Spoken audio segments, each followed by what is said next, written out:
Hello दोस्तों, मैं हूं अतुल कुमार मसौतिया और आप देख रहे हैं आपका अपना चैनल एजुकेशन वर्ल्ड एकेडमी यानी वर्ल्ड एकेडमी हापुड़ में एक बार फिर आपका बहुत बहुत स्वागत है।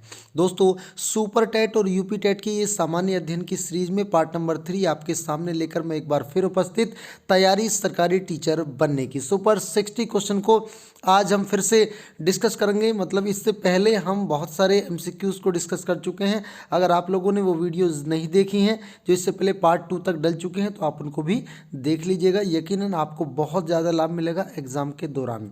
चलिए दोस्तों, बढ़ते हैं आगे। और दोस्तों, अगर आप लोग सीटेट की तैयारी कर रहे हैं और आपने हमारे चैनल पर पड़ी हुई वीडियो सीटेट को पास करने का ब्रह्मास्त्र नहीं देखी है तो आप लोग देख लीजिएगा। सीटेट का पेपर देने जाने से पहले आप लोगों को बहुत ज़्यादा उससे लाभ मिलने वाला है।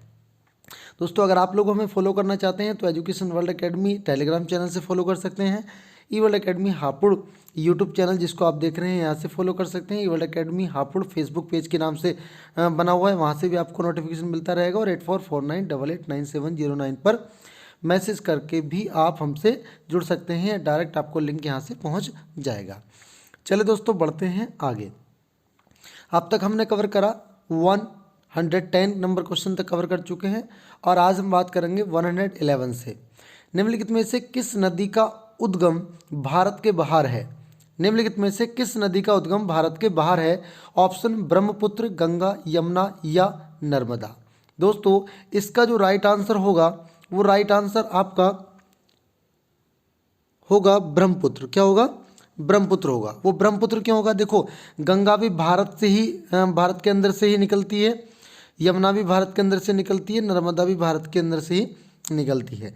बाकी जो ब्रह्मपुत्र नदी है, ब्रह्मपुत्र नदी ये कैलाश मानसरोवर झील के पास, कैलाश मानसरोवर झील के पास से निकलती है और वहाँ से होती हुई भारत में अरुणाचल प्रदेश राज्य से भारत में प्रवेश करती है और असम के अंदर इसको ब्रह्मपुत्र के नाम से जाना जाता है। जबकि ये जहाँ से निकलती है वहाँ इसको सांगपो के नाम से जाना जाता है। चलिए दोस्तों, बढ़ते हैं आगे। देखिए, यहाँ पर मैंने आपको एक मैप दिखाया गया है मेरे द्वारा और इस मैप को आप समझने का प्रयास करें जो मैं आपको समझा रहा हूँ। देखिए, ये वो नदी है जिसका भी हम जिक्र कर रहे थे, यारलुंग सांगपो, या जिसको दिहांग नदी के नाम से भी जाना जाता है। ये भारत में यहाँ से होती हुई ऐसे प्रवेश करेगी और यहाँ से होती हुई यहाँ पर ये बंगाल की खाड़ी में जा गिरेगी। तो यहाँ पर दिहांग, दिबांग, लोहित नदी इसमें मिलेंगी, धनसिरी, और आगे चलकर यहाँ ये भारत का सबसे बड़ा, असम राज्य के अंदर दुनिया का सबसे बड़ा नदी द्वारा निर्मित द्वीप मांजुली द्वीप का भी निर्माण ये करेगी। देखो, गंगा यहाँ से निकलेगी और गंगा की सहायक नदी यमुना इसमें यहाँ पर आकर मिल जाएगी। चलिए दोस्तों, बढ़ते हैं आगे। इग्लू क्या है? ये question UP TET, super TET, C TET में न जाने कितनी बार पूछा हुआ क्वेश्चन है, इसलिए इस क्वेश्चन को मैं मेरी तरफ से आप मोस्ट इम्पोर्टेंट मान लीजिएगा। ये आपका क्या है? मोस्ट इम्पोर्टेंट क्वेश्चन है भाई। ठीक है, बढ़े आगे। चलिए देखो, क्वेश्चन में पूछा क्या है कि इग्लू क्या है? कालाहांडी खानाबदोश द्वारा शिकार किए जाने वाला एक प्रकार का पशु, ऑस्ट्रेलिया के मूल निवासियों द्वारा पालतू बनाया गया एक प्रकार का पशु, या गुंबद के आकार का एक घर या झोपड़ी जो कठोर बर्फ की सिल्ली से बनाया जाता है जिसमें एस्किमो रहते हैं। ऑप्शन संख्या 4 इनमें से कोई नहीं। दोस्तों, इसको जो राइट आंसर होगा वो राइट आंसर आपका सी होगा। गुंबद के आकार का एक घर होता है, एक झोपड़ी नुमा होता है, जो आपका कहाँ पर पाया जाता है? जम्मू एंड कश्मीर में। कहाँ पर पाए जाते हैं ये? जम्मू एंड कश्मीर के अंदर ये पाए जाते हैं। आइए हम एक पिक्चर के माध्यम से आपको दिखा देते हैं। ये है इग्लू। ये बर्फ़ की सिल्लियों से बना हुआ घर है। इसके बाहर आपको ठंड लगेगी, लेकिन जैसे इसके अंदर जाओगे तो इसके अंदर आपको ठंड का एहसास कम होगा। तो ये जम्मू कश्मीर या बर्फीले क्षेत्र में ये अक्सर बनाए जाते हैं। भारत में बात करें तो जम्मू कश्मीर में। चलिए बढ़े आगे। प्रच्छन्न यानी छिपी बेरोजगारी का परिणाम क्या होता है? छिपी बेरोजगारी का परिणाम क्या होता है, ये आपसे पूछा जा रहा है। लेन देन की लागत में वृद्धि हो जाती है, अनुत्पादक कर्मचारियों की संख्या में वृद्धि हो जाती है, कुल उत्पादन में गिरावट होती है और बाजार में लेन देन की कम क्षमता हो जाती है। अब समझना मेरी बात को, छिपी बेरोजगारी क्या है? छिपी हुई बेरोजगारी ऐसी बेरोजगारी है जो व्यक्ति वास्तव में काम करता तो दिखाई देता है, लेकिन वो उसको काम का उतना प्रतिफल नहीं मिल पाता जितना उसको मिलना चाहिए, अर्थात वो बेरोजगारी की श्रेणी में आता है। ठीक है, अगर ऐसी स्थिति हो रही है तो वो अनुत्पादक कर्मचारियों की संख्या में वृद्धि होगी। यानी ऐसी संख्या किसकी होगी? अनुत्पादक कर्मचारियों की संख्या में क्या हो जाएगी? वृद्धि हो जाएगी, और ये बेरोजगारी की श्रेणी को बढ़ाएगा। चलिए बढ़ें आगे। चंबल नदी किन राज्यों से होकर गुजरती है? चंबल नदी किन राज्यों से होकर गुजरती है? तो चंबल की अगर बात करें तो चंबल एक सहायक नदी है यमुना की, यमुना सहायक नदी है गंगा की, गंगा सहायक नदी है ब्रह्मपुत्र की, ब्रह्मपुत्र आगे जाके मिलती है मेघना में, जाके फिर सुंदरवन के डेल्टा में अपना जल जा गिराती हैं। चलिए बात करते हैं चंबल नदी की। तो चंबल नदी आपका उत्तर प्रदेश से बहती है। अब उत्तर प्रदेश में इसमें भी दिया है, इसमें भी दिया है और इसमें भी दिया है, तो ये तो ऊपर वाला ऑप्शन तो बिल्कुल नहीं हो सकता। अब उत्तर प्रदेश के साथ ये बहती है मध्य प्रदेश में, तो मध्य प्रदेश दोनों में दिया है, लेकिन बिहार से होकर नहीं बहती है, राजस्थान से होकर बहती है। तो आपका सी ऑप्शन संख्या सी जो हो जाएगा बिल्कुल सही हो जाएगा। कौन सा? सी ऑप्शन बिल्कुल करेक्ट आंसर आपका होगा। ठीक है, चलिए बढ़े आगे। ये चंबल नदी का आप एक बार मैप के माध्यम से देख लीजिएगा। चंबल नदी, तो चंबल नदी कहाँ से कहाँ बहती है? देखो इधर ये राजस्थान में भी है, इधर आप जैसे यहाँ से राजस्थान से इधर एंट्री कर गई है तो यहाँ ये मध्य प्रदेश में भी आ गई, और इधर जैसे आगे बढ़ेगी तो ये ऊपर उत्तर प्रदेश के क्षेत्र में भी यहाँ आकर ये चलेगी। तो आपका राजस्थान हो गया, मध्य प्रदेश हो गया और उत्तर प्रदेश हो गया। ठीक, और इसके देखो यहाँ से देखेगा, यहाँ इसमें जो जलप्रपात है चंबल नदी अफवाह क्षेत्र में जो जलप्रपात पड़ते हैं, यहाँ से आपको दिखा रहा हूँ। ये देखिए इधर जलप्रपात, इसमें चूलिया पड़ता है, झाड़ी डारा पड़ता है, पाताल पानी पड़ता है, टिंचा पड़ता है, हत्यारी, खोहा, बमानिया, बहदी, शीतला, खोह, जोगी, बड़क, ये सब इसमें क्या पड़ते हैं? जलप्रपात पड़ते हैं, जो आपको इधर मतलब लिखे हुए दिखाई पड़ रहे हैं। ठीक है भैया, तो इसको भी देखिए, इसकी जो सहायक नदी है सिप्रा इसकी सहायक नदी है, काली सिंध है, क्रोनो है, क्वारी है, या इसको कभी कभी क्वारी या कवारी लिखते हैं, सिंध या बनास नदी इसकी क्या है? सहायक नदियाँ हैं। चलिए दोस्तों बढ़ते हैं आगे। वह इतालवी यात्री जिसने विजयनगर साम्राज्य का अत्यंत प्रशंसनात्मक विस्तृत वर्णन किया। ये मैं नहीं है एक्चुअली यार, ये ना ने है, इसको ना मैं की जगह ने मान लेना। ठीक है, तो जो वह विदेशी यात्री जो भारत में आया और उसने भारत में विजयनगर साम्राज्य, जो एक बहुत बड़ा साम्राज्य था, तो विजयनगर साम्राज्य का अत्यंत प्रशंसनात्मक विस्तृत वर्णन किया, वह कौन था? तो इसमें जो राइट आंसर होगा निकोलो कोंटी। निकोलो कोंटी वो व्यक्ति था जिसने विजयनगर साम्राज्य का बहुत अच्छी तरीके से वर्णन किया है। तो निकोलो कोंटी को एक बार देख लीजिएगा, ये थे वो निकोलो कोंटी जो आपको दिखाई पड़ रहे हैं साइड में। निकोलो कोंटी विजयनगर आने वाला पहला विदेशी यात्री था। कैसा था? पहला विदेशी यात्री था। और निकोलो कोंटी इटली का निवासी था। कहाँ का भाई? अगर आपसे पूछ ले ये कहाँ का निवासी था? इटली का रहने वाला था। ये आपका एक क्वेश्चन तैयार हो जाएगा।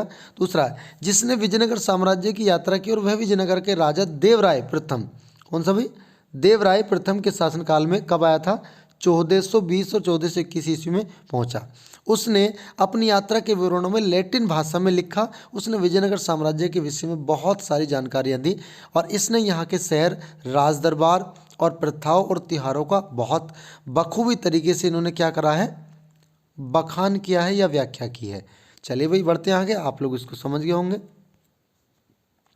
स्वतंत्रता के बाद रियासतों का एकीकरण में सबसे महत्वपूर्ण भूमिका किसके द्वारा निभाई गई? स्वतंत्रता के बाद रियासतों का एकीकरण में सबसे महत्वपूर्ण भूमिका किसके द्वारा निभाई गई? तो जिसको यूनिटी ऑफ इंडिया के नाम से भी जाना जाता है, unity of statute of liberty के नाम से भी जिनकी स्टैचू बनी हुई है नर्मदा नदी के तट पर, आपको उनका नाम याद आना चाहिए, सरदार वल्लभ भाई पटेल। ठीक है, जो देश से रियासतें थी या राज्य थे उनको एक करने के लिए कमेटी बनी थी, JVP। कौन सी कमेटी बनी थी? JVP। तो JVP में भी इनका नाम आता है, वी मतलब वल्लभ भाई पटेल, वल्लभ भाई पटेल। तो भैया इनको जो है भारत की देश रियासत और राज्यों को एक करने के लिए जाना जाता है। इनको लौह पुरुष के नाम से भी जाना जाता है। चलिए बढ़े आगे। चरकुला नृत्य से संबंधित है। कहाँ से संबंधित है भाई चरकुला नृत्य? देखिए चरकुला नृत्य जो है वो उत्तर प्रदेश से संबंधित है। कहाँ से है? उत्तर प्रदेश से। और उत्तर प्रदेश में भी अंदर अगर आप पूछ ले तो कहाँ से संबंधित है? वो ब्रज से संबंधित है। चरकुला नृत्य ब्रज से संबंधित है। और यहाँ पर चरकुला से अलग एक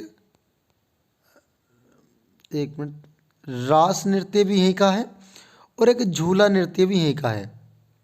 रास और झूला नृत्य भी यहीं का है उत्तर प्रदेश के ब्रज क्षेत्र से। ये कृष्ण का अपना गृह स्थल है, मतलब कृष्ण भगवान का। तो चलिए बढ़ते हैं दोस्तों आगे। ये वो चरकुला नृत्य है जिसपे महिलाएं इस तरीके से थाली के ऊपर थाली रखकर, मतलब दीपों का एक पर्वत सा बना लेती हैं और अपने सर पर रखकर एक कलाकारी तरीके से डांस करती हैं। चलिए, हर्षवर्धन की राजधानी कहाँ थी? तो हर्षवर्धन को आपने सुना, आपने देखा होगा, इतिहास के शासनकाल में सुना होगा, बहुत प्रसिद्ध राजा रहे हैं। तो इनकी राजधानी हुआ करती थी कन्नौज। और आइए इनके बारे में थोड़ा सा जान लेते हैं। तो कन्नौज उनकी राजधानी थी, जो आजकल कहाँ पर पड़ता है भाई? कन्नौज उत्तर प्रदेश में पड़ता है। कहाँ पर पड़ता है? उत्तर प्रदेश में। और दोस्तों आपको बता दें, कन्नौज को इत्र नगरी भी कहते हैं। क्या कहते हैं? इत्र नगरी। मतलब इसको सेंट यहाँ पर बहुत बड़ी मात्रा में बनाया जाता है। तो जब हर्ष ने भारत के दक्षिणी भाग में अपने राज्य का विस्तार करने की कोशिश की तो चालुक्य वंश के शासक पुलकेशिन, कौन था भाई? पुलकेशिन। ये आप नाम याद रखेंगे। ये हालांकि इसमें इसका आंसर ये नहीं था, लेकिन आगे भी क्वेश्चन बन सकते हैं इससे, तो आपको याद रखना है। शासक जो था पुलकेशिन था। पुलकेशिन द्वितीय ने नर्मदा के युद्ध में उसे पराजित कर दिया था। तो आपसे पूछा जाएगा कि जो राजा हर्षवर्धन था, वो राजा हर्षवर्धन जो उसकी राजधानी कौन सी थी? कन्नौज थी। ठीक है, उसने शासन जो किया 647 ईस्वी तक उसने शासन किया। और भैया उसको किसने हराया? पुलकेशिन ने हराया। पुलकेशिन कहाँ के शासक थे? तो ये दक्षिणी क्षेत्र में राज करते थे। ये कौन से वंश के थे? चालुक्य वंश के थे। तो ये भी बहुत सारी जानकारी आपको यहाँ से मिल जाती है। चले बढ़े आगे। बुद्ध ने अपना पहला उपदेश कहाँ दिया? बहुत ही इजी क्वेश्चन और बहुत ही बार पूछा हुआ क्वेश्चन। कहाँ दिया? आपका सारनाथ में। कहाँ दिया भाई? सारनाथ में। चलिए, कंप्यूटर की स्मृति का मापन किया जाता है किसके द्वारा? वोल्ट्स के द्वारा, एम्पीयर के द्वारा, बिट्स के द्वारा। तो कंप्यूटर की जो स्मृति होती है उसका जो मापन किया जाता है वो बिट्स के द्वारा किया जाता है, मतलब बिट में मापा जाता है, बिट्स बाइट ऐसे। अंतरिक्ष में भेजा गया भारत का प्रथम उपग्रह कौन सा था? अंतरिक्ष में भेजा गया भारत का प्रथम उपग्रह कौन सा था? तो ये आंसर होगा आपका आर्यभट्ट। कौन सा था भाई? आर्यभट्ट भारत का सबसे पहला अंतरिक्ष उपग्रह था, जिनको भारत में जीरो का आविष्कार करने वाले आर्यभट्ट के नाम पर रखा गया था। चलिए बढ़े आगे। आर्यभट्ट को 19 अप्रैल 1975 में कब लॉन्च किया गया भाई? 19 अप्रैल 1975 को इसको लॉन्च किया गया और उसका वजन कितना था? 360 किलोग्राम था। और यह भारत का पहला वैज्ञानिक उपग्रह था। आर्यभट्ट उपग्रह को इंडियन स्पेस रिसर्च ऑर्गेनाइजेशन, मतलब जिसको शॉर्ट में आप कह सकते हो ISRO, Indian space research organisation ने सोवियत यूनियन के मदद से बनाया था। मतलब इसको रूस की मदद से बनाया गया था। किसकी मदद से बनाया गया था? रूस की मदद से बनाया गया था। चले बढ़े आगे।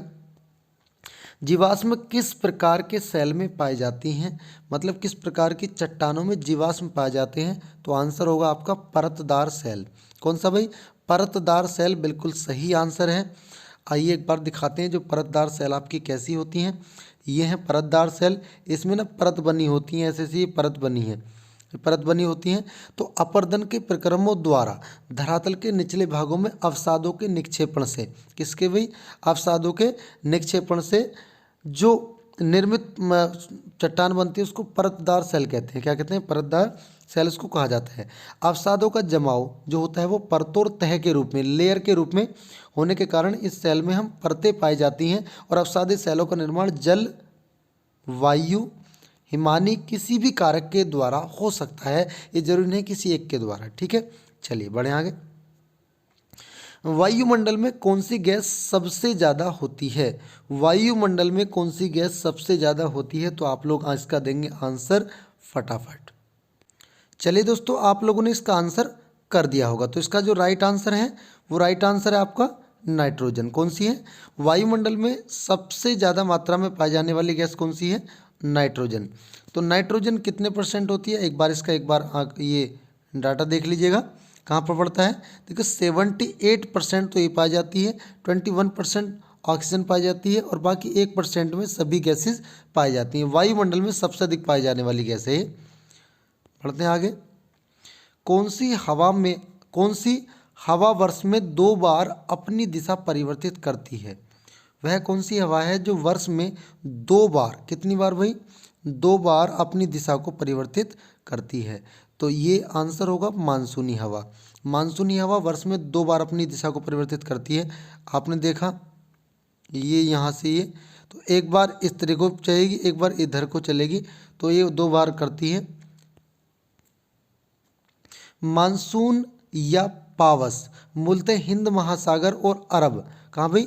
हिंद महासागर, एक तो आपका हिंद महासागर दक्षिण में, अरब सागर आपका दक्षिण पश्चिम में, और भारत के दक्षिण पश्चिम तट पर आने वाली हवाओं को कहते हैं, जो भारत, पाकिस्तान, बांग्लादेश आदि में भारी वर्षा कराती हैं। ये ऐसी मौसमी पवनें होती हैं जो दक्षिण एशिया के क्षेत्र में जून से सितंबर तक चलती हैं। कब से कब तक चलती हैं? जून से लेकर सितंबर तक चलती हैं। प्राय 4 माह के लिए ये सक्रिय होती हैं, एक्टिव रहती हैं, बाकी फिर ये अन्य दिशा में पहुंच जाती हैं। ज्वार भाटा उत्पत्ति का कारण क्या है? मतलब ज्वार भाटा जो आते हैं उनका कारण क्या है, ये आपको बताना है। चले देखो भाई, देखो ज्वार भाटा कब आता है? मान लिया ये पृथ्वी है, ये सूर्य है और ये इधर चंद्रमा है, ठीक है, ये मून, ये अर्थ और ये सन। तो ये सूर्य अपनी तरफ को खींचता है, चंद्रमा अपनी तरफ को खींचता है।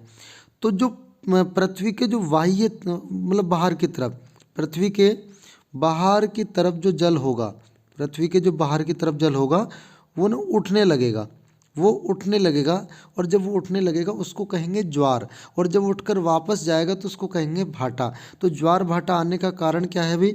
चंद्रमा का गुरुत्वाकर्षण, पृथ्वी का घूर्णन, ध्रुवीय उच्चवायु भार या अन्य। तो आंसर होगा ए, ऑप्शन संख्या ए बिल्कुल करेक्ट हो जाएगा। आगे बढ़े, देखिए पृथ्वी, चंद्रमा और सूर्य, पृथ्वी, चंद्रमा और सूर्य, एक कलर चेंज कर लेते हैं तभी। पृथ्वी, चंद्रमा और सूर्य तीनों ही कारण होते हैं, लेकिन पृथ्वी के घूर्णन से उसका इतना खासा मतलब नहीं होता, पृथ्वी के गुरुत्वाकर्षण से होता है। गोबी, कालाहारी, आटाकामा और सहारा, ये क्या है? देखो ये तीनों के तीनों, गोबी मरुस्थल, देखो गोबी मरुस्थल, कालाहारी मरुस्थल और आटाकामा, ये सब मरुस्थलों के नाम हैं। ये सिर्फ किसके नाम है? मरुस्थल के नाम है। जैन धर्म के 23वें तीर्थकर कौन थे? तो जैन धर्म में जो 23वें तीर्थकर हुए हैं वो पार्श्वनाथ हुए हैं। कौन से हुए हैं? पार्श्वनाथ हुए हैं। तो आंसर आपका डी बिल्कुल करेक्ट हो जाएगा। चलिए, निम्नलिखित में से कौन सी नदी डेल्टा नहीं बनाती? गंगा, नर्मदा, महानदी या कावेरी। एक बात आपको बताएं दोस्तों, अगर आप लोगों को याद भी नहीं रहता है तो ये देख लीजिएगा। तो ये जैसे ये भारत है, तो जो नदियाँ इधर को बहेंगी वो डेल्टा बनाएंगी, जो नदियाँ इधर को बहेंगी वो डेल्टा नहीं बनाएंगी। तो यहाँ पर उल्टी बहने वाली नदी, जिसको उल्टी गंगा भी कहते हैं, ये नर्मदा है, यानी आपका बी ऑप्शन बिल्कुल करेक्ट हो जाएगा। एशिया खेलों में 400 मीटर की दौड़ में स्वर्ण पदक जीतने वाली पहली भारतीय महिला कौन है? मतलब ऐसी महिला जिसने 400 मीटर की दौड़ में सबसे पहले स्वर्ण पदक जीतने का काम किया। तो आंसर होगा आपका कमलजीत सिंधु। क्या होगा? कमलजीत सिंधु। आइए कमलजीत सिंधु से मिलवाते हैं। यह है वो कमलजीत सिंधु जो इनकी युवावस्था का फोटो मैंने दिखाया आपको, अब तो काफ़ी बुजुर्ग हो चुकी हैं। चलिए दिखाते हैं आपको। इधर देखिएगा, इन्होंने कब जीता? कमलजीत सिंधु एक पूर्व भारतीय महिला खिलाड़ी हैं और इन्होंने 1970 में जो बैंकॉक एशिया में खेल हुए थे, कभी बैंकॉक एशिया में उसमें इन्होंने 400 मीटर दौड़ में स्वर्ण पदक जीता था और 57.3 सेकंड में वह दूरी तय की थी, और वह एशिया खेलों में स्वर्ण पदक जीतने वाली पहली भारतीय महिला बनी थी। चलिए बढ़े आगे। ओके, बढ़ गए। अरे नीलकंठ में कौन सा समास होता है भाई? वाह, क्या बात है, ये तो जीएस में हिंदी आ गई है। चलो जब आ गई है तो इसको भी झेलेंगे। देखिए नीलकंठ में कौन सा समास होता है? नीलकंठ मतलब नीला है जिसका कंठ, नीला है जिसका कंठ, मतलब ये दो ऐसा शब्द जो किसी तीसरे की तरफ को इशारा करता है, तो आपका बहुव्रीहि समास हो जाएगा। ये कृष्ण भगवान, ये भोलेनाथ जी की तरफ को इशारा करता है। उत्तर प्रदेश की कुल आबादी भारत की आबादी का कितने प्रतिशत है? देखो एक तो आपको याद होना चाहिए, अगर याद भी नहीं तो आपको ये पता होना चाहिए दोनों का कितना है।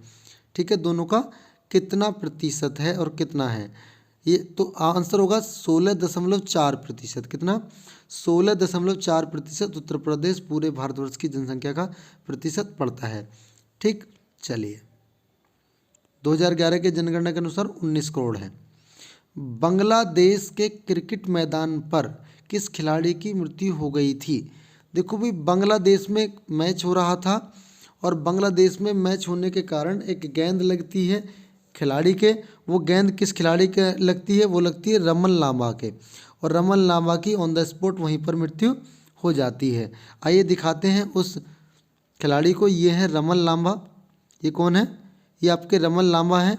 इनकी मृत्यु जब हो गई थी जो बांग्लादेश स्टेडियम में, ये ढाका के क्रिकेट मैदान में खेल रहे थे, और वो हेलमेट में इनके गेंद लगी और तुरंत इनकी ऑन द स्पॉट मौत हो गई।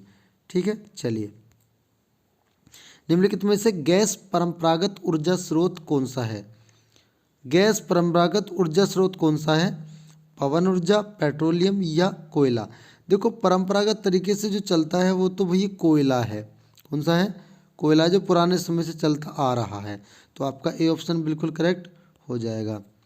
चलिए दोस्तों, अगर आप लोग हमें फॉलो करना चाहते हैं तो ये सभी माध्यम जो आपको दिखाई पड़ रहे हैं, इनके माध्यम से आप हमें फॉलो कर सकते हैं। चलिए, भारत की संविधान सभा के अध्यक्ष कौन थे?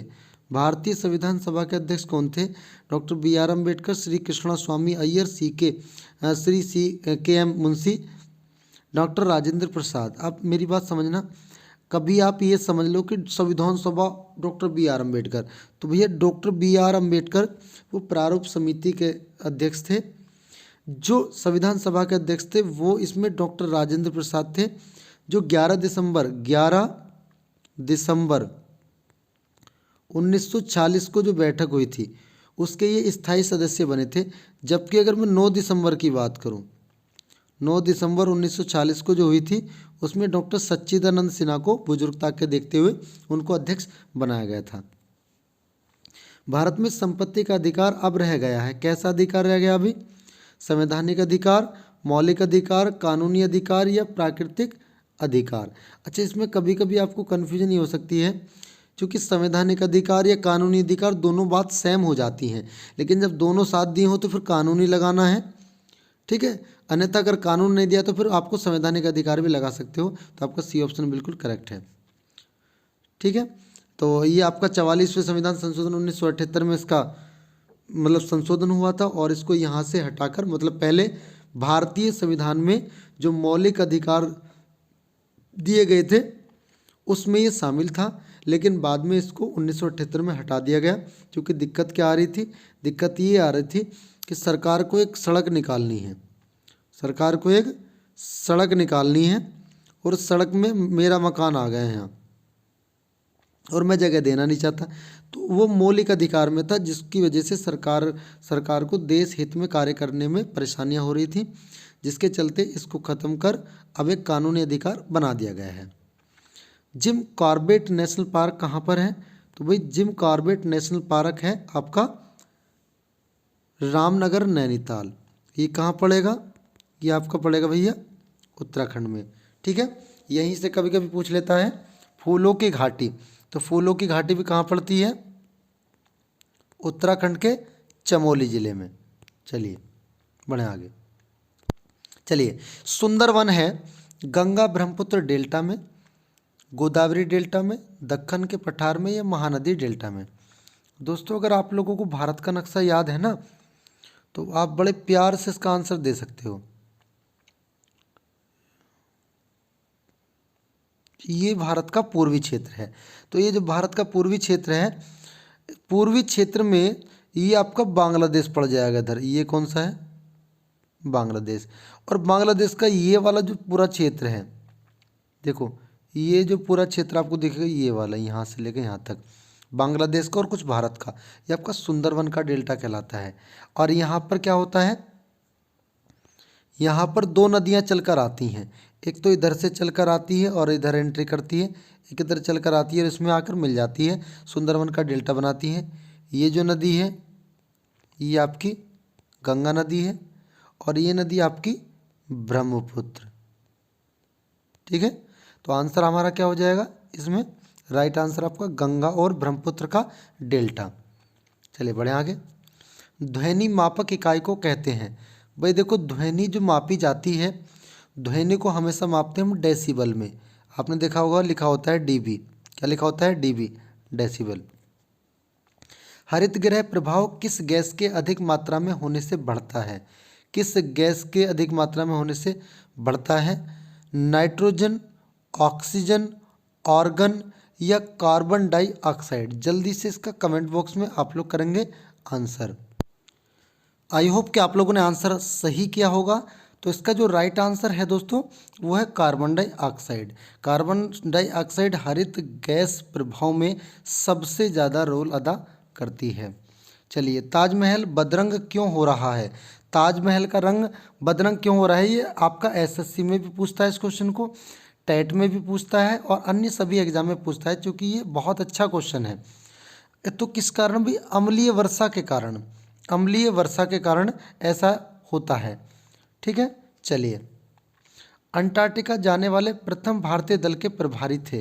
अंटार्कटिका जाने वाले जो प्रथम भारतीय दल के प्रभारी थे वो थे doctor S J. Qasim. Doctor S J. Qasim Antarctica जाने वाले प्रथम भारतीय दल के प्रभारी थे। तो अब इनके बारे में थोड़ा सा बात कर लेते हैं। भारत का पहला 21 सदस्यीय अभियान दल जो गया था, पहली बात उसमें सबसे क्वेश्चन मतलब आपका कितने लोग गए थे? कितने लोग गए थे? 21 लोग गए थे, ये आपको पता होना चाहिए। दूसरा, ये डॉक्टर एस जेड कासिम के नेतृत्व में 9 जनवरी 1982 को अंटार्कटिका पर पहुंचे और इस अभियान दल ने दक्षिण गंगोत्री में एक बेस कैंप स्थापित किया। दक्षिण गंगोत्री में एक बेस कैंप स्थापित किया। तो आंसर क्या हुआ हमारा? आंसर क्या हुआ? एस.जे. कासिम। चलिए बढ़े आगे। चलिए, निम्नलिखित में से कौन संगनन नहीं है? ओस, कोहरा, धुआं, धुंध, पाला, मेघ, वर्षा। बताओ भाई, देखो इसमें कौन संगनन नहीं है ये आपको बताना है। अच्छा, एक काम करिएगा, आप लोगों के लिए बता रहा हूँ क्योंकि आप लोगों ने कल केवल एक ही लड़की ने आंसर किया था, मोनिका सिंह नाम है उनका, और बाकी किसी ने आंसर नहीं किया था। इसका भी आप लोग करें आंसर। देखिए, ये आपका होगा होमवर्क के लिए। आप इन सब में क्या करेंगे? इसका आंसर करें कि निम्नलिखित में से कौन संगनन नहीं है। तो संगनन मतलब जो डेंसिटी जिसकी कम है। चलिए बढ़ते हैं आगे। निम्नलिखित में से उष्ण कटिबंध क्षेत्र कौन सा है? तो उष्ण कटिबंध क्षेत्र, तो दोस्तों जो उष्ण कटिबंध क्षेत्र है वो आपका ऑप्शन संख्या बी में छिपा है।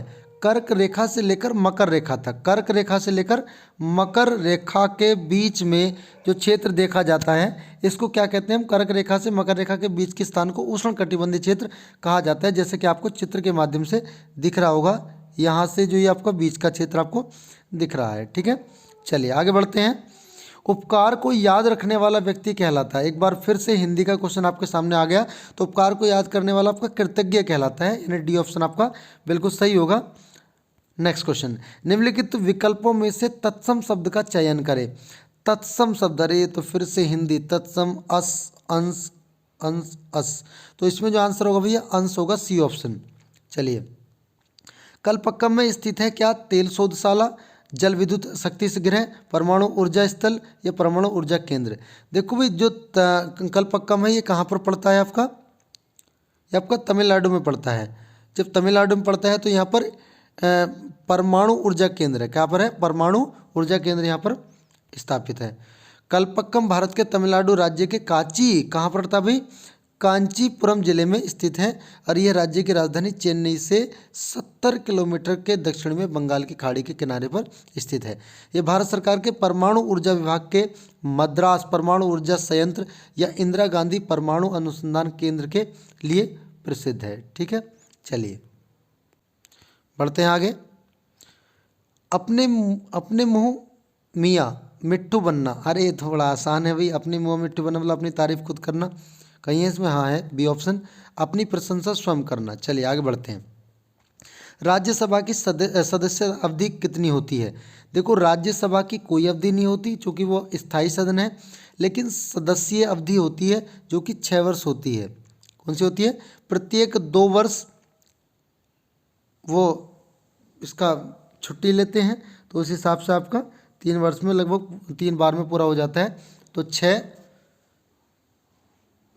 वर्ष इसकी कार्य अवधि होती है। चलिए, देश में मुद्रा की आपूर्ति को नियंत्रित करता है कौन? तो भी मुद्रा की आपूर्ति को वही नियंत्रित करेगा जो मुद्रा को छापेगा। और मुद्रा को कौन छापता है? State bank of India? बताइए। नहीं। व्यापारिक बैंक? नहीं। राष्ट्रीय आवास बैंक? नहीं। कौन? भारतीय रिजर्व बैंक, आरबीआई। बहुत बढ़िया लिखा गया, आरबीआई। कौन छापता है? आरबीआई। चलिए, मगध साम्राज्य का अंतिम शासक कौन था? बिंबिसार, उदयन, अजातशत्रु, कालाशोक। जल्दी से करिएगा कमेंट बॉक्स में इसका आंसर। तो चलिए दोस्तों, आप लोगों ने इसका आंसर कर दिया होगा। मगध साम्राज्य का अंतिम शासक कौन था? ये तो आंसर होगा उदयन। मगध साम्राज्य का जो सबसे अंतिम शासक था वो आपका उदयन था, लेकिन अगर वास्तविक शासक पूछा जाए तो आपका बिंबिसार होगा वास्तविक शासक। ठीक है, चलिए आगे बढ़ें। सांची स्तूप का निर्माण किसने करवाया था? सांची स्तूप का निर्माण किसने करवाया था? चंद्रगुप्त मौर्य ने, बिंदुसार ने, अशोक ने या कौटिल्य ने? जल्दी से करिएगा इसका आंसर। तो चलिए दोस्तों, आप लोगों ने इसका आंसर कर दिया होगा कमेंट बॉक्स में। बढ़ते हैं आगे। सांची स्तूप का निर्माण किसने करवाया था? सांची स्तूप का निर्माण सब लोग जानते हैं, किसने कराया था? सम्राट अशोक ने। और ये सांची पड़ता कहाँ पर है? सांची एक्चुअल में क्या था? सांची जो एमपी है, मतलब मध्य प्रदेश का एक जिला है रायसीना। कौन सा है? रायसीना। और रायसीना की पहाड़ी पर एक गांव है सांची, और वहीं पर एक स्तूप बनवाया था, इसी कारण इसको सांची का स्तूप कहा जाता है।